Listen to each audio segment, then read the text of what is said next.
Every day, from the moment we wake up, we step onto a stage. The choices we make, what to wear, how to speak, what to order at the coffee shop, are subtly, persistently shaped by the ambient awareness that someone is watching. We usually treat the resulting exhaustion as a side effect of hard work or a busy schedule, but every social interaction requires us to subconsciously monitor how we are being perceived, an invisible processing load that runs in the background of every conversation and every digital post. To strip that tax away, we have to run a deliberate thought experiment. We need to systematically silence the crowd. Take a look at the opening line of this text. It poses a very specific question. What would you do with your life if you knew no one would ever find out? To answer it honestly, we have to establish a few ground rules. We are going to progressively erase the different layers of society that dictate our behavior, moving from the outside in.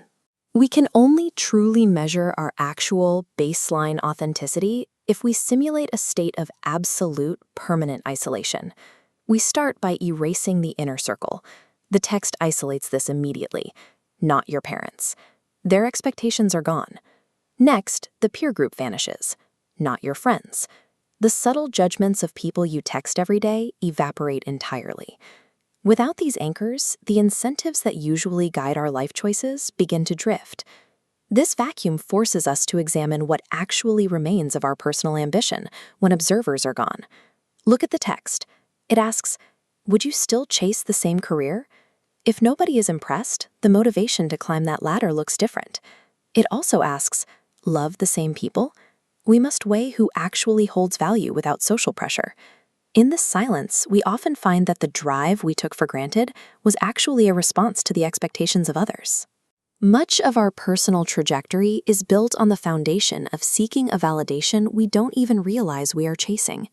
Remove the people who formed you, and the foundational adult choices we take for granted frequently begin to buckle. Now we drop the outer circle. We delete the internet, the applause of strangers, and the threat of public judgment. We spend immense mental resources on reputation management. It acts as an anchor, keeping us tied to routines we secretly dislike just to maintain a coherent narrative for outside observers. Look down at this next block of questions in the document. Stay where you are? Post what you post? Pretend to be happy?